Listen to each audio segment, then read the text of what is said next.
Hi, I'm Chris McGrory, the Signalling Guy, and welcome to another signalling review of a model layout. This time it is Ian Kirby who has asked a not so tricky question about sidings. It's simple if you understand how signalling works. It can be tricky because there is a lot of conflicting advice out there I'm seeing on Ian's post, and the layout's reasonably complicated. But because it's in sidings, signalling, it's actually very simple. So let's get into it. Okay, so the first thing I want to say about this is the picture that Ian posted. He said he's already got two of these shunts, these ground position light signals screwed in. So my point of view, if you were doing this in a 4-foot gauge railway, the point of view that you would take, the same as I will for Ian, is what is already on the ground. And as hard as you might find this to believe, railway engineers of all types, not just signalling engineers, try to be very careful with taxpayers' dollars, because you know it's the first question you're going to get asked. If you design something new and someone says, there's already X, Y and Z here, can we not keep that? Because everything you have to change costs money, everything you have to do new costs more money. So, and it's more effort. More effort means time and money with people with their boots on the ground. And so that is my default position as an engineer. So that would be my default position when I'm looking at layouts. Even though some of you doing layouts might say, oh, well, it's only, just quickly unscrew this and unscrew. It should be any railway engineer's default position. So it will be my default position when I'm looking at layouts. So the next kind of default position I would take is you want to have, as much as it pains me to say it, because I am a signalling guy, you want to have as little signalling as possible. Okay, you want as few assets that you need to pay for and maintain and install.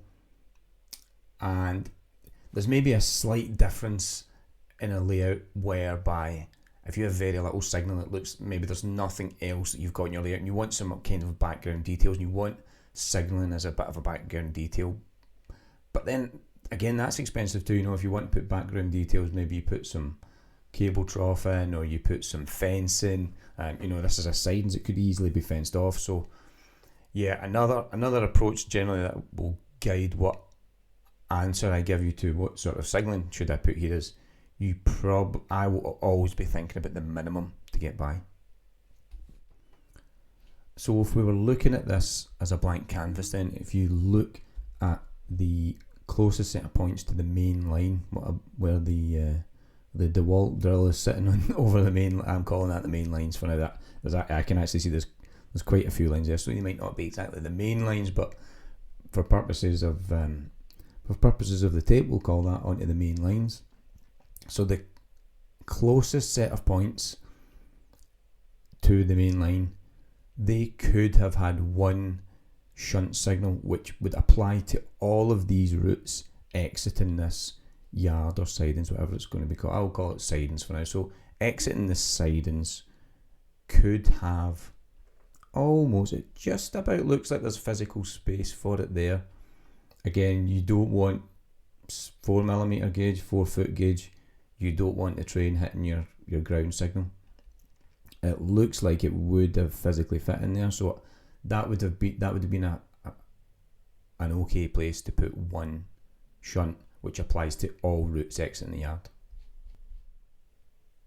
So what would have been handy here if we had used only one signal? It's lower cost, it's simpler, there's less maintenance and less chances of things going wrong. It's also simpler for the signaller. Once something's in the sidings here, the signaller doesn't care what's happening, and it means the people on the ground don't have to phone up the signal if they want to come out of what you've labelled 2 here and go back up past 4, or where your locals are behind that nice fetching IKEA candle. Is that I wonder, Ian, if that's to ward off the smell of the soldering. Maybe you can let me know in the comments. So yeah, whatever's happening in the sidings here, because you've got signals at 1 and 2, and by the looks of it 4, if you want to come past those signals, you're going to have to get the signallers to let you out or have a depot shunter. So you're involving someone else. If this is all hand points, then the people on the ground can just move those locos out as they want. And if you had that one single signal at the exit points, then you could work all the way up to that. So it gives you more. It would have given you more room to work in the sidings. But as I've said, we'll start with the starting point that you've got, where you have the shunts at each end. Again, it would have made it simpler for the yard working, but you're not going to have to work the yard. You don't actually have a team of people on the ground. Again, it would have looked simpler on the signallers panel. Things go into the sidings via one set of points, probably one route, and things come back out via one signal. So it just keeps it very, very simple for everybody. But what you have got, there's absolutely no problem with the way you've got it.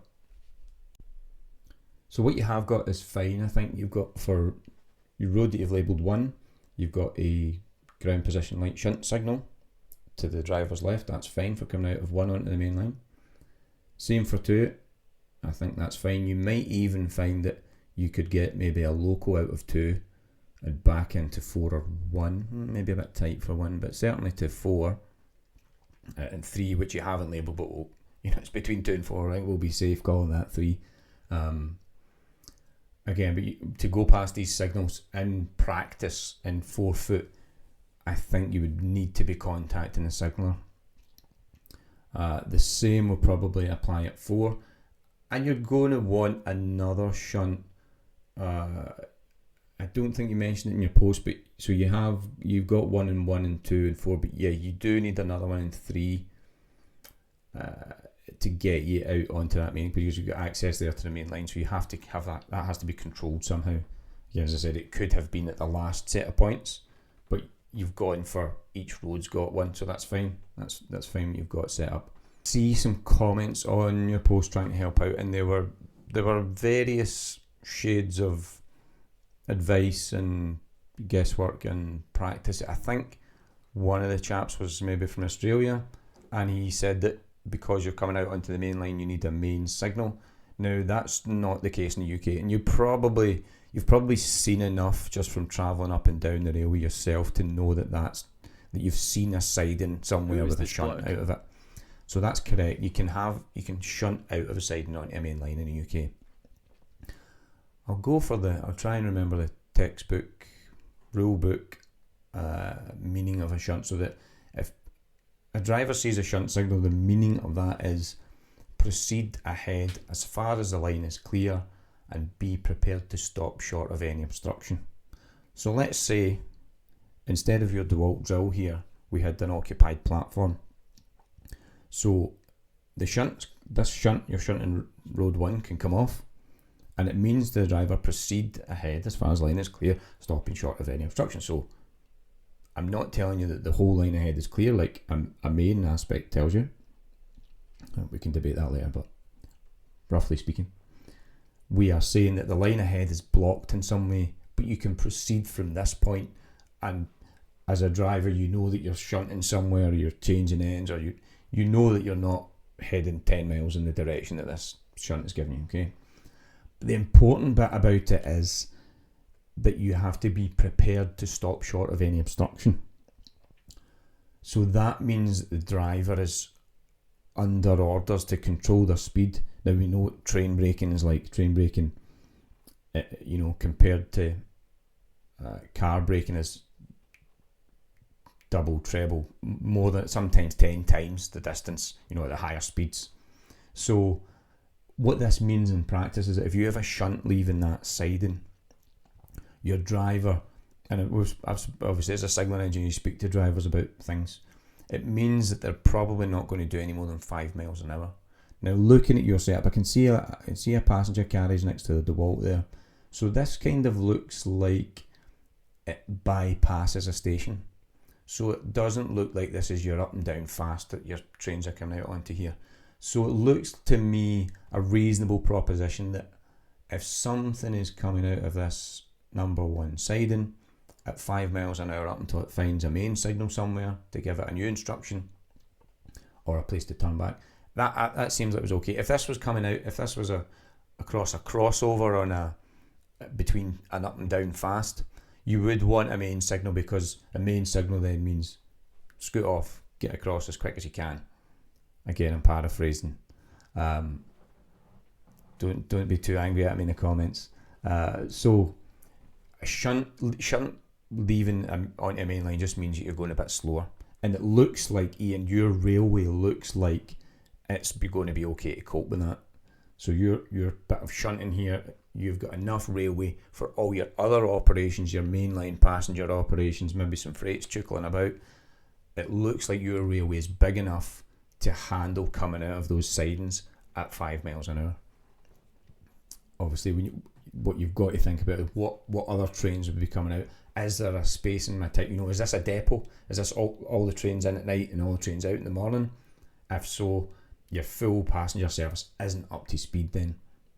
So it's likely that, again, to me, this looks a very, very likely scenario that shunts would be spot on. Again, you've got one at 2, 1 at 4. You just need another 1 at 3, and that is you nicely set up. Again, what you could have is a depot shunter who controls all these signals, but there would need to be some kind of cooperative release with the signaller for the main line to allow you to let the depot shunter to signal trains onto the main line. That wouldn't be done without permission of the mainline signaller. And again, you could do that with one signal. It would be less preferable to do that with 4 across 4 different sidings. So I would say these signals would all be controlled by a signaller. Well, I have made a bit of a boob, as is often the case. So when I was making the video and I'm just putting the video together, the bits and pieces, I noticed, of course, I spent most of this video quite focused on the exit to the main line. What I didn't realise is that I was so zoomed in the picture, Ian has actually showed us his signal for road number 3. So yeah, your signal for your road number 3 just wants to go into somewhere as close as you think is suitable to where the big 2 is on the picture. It can be basically as close as you can physically get it.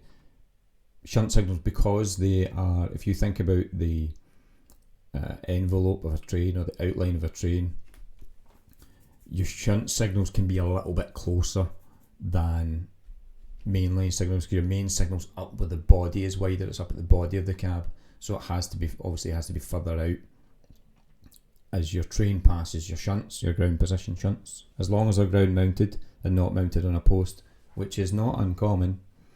As long as they're ground mounted, then they're going to pass under the wider part of the train, so they can be a little bit closer. So as close to that black square number 2 as you physically are happy with your models passing over it, basically, I would say. So well done, Ian. Yeah, you've absolutely nailed it. I was saying the only thing that was needed was a signal for 3, and I now realise you've got one. Well done. So that's it for Ian Kirby's little sidings problem there. I hope that answers all your questions, Ian. I hope that was helpful. If it's been helpful to anyone else who's looking at model layouts, give us a like, subscribe. If you've got any comments on how I can make these type of videos better for you, if there's a way I can improve them, maybe by speaking slower, because I'm from Glasgow, that might help you. Get in the comments, let me know, and hopefully we can help other people with their signalling problems and their layouts. Thank you.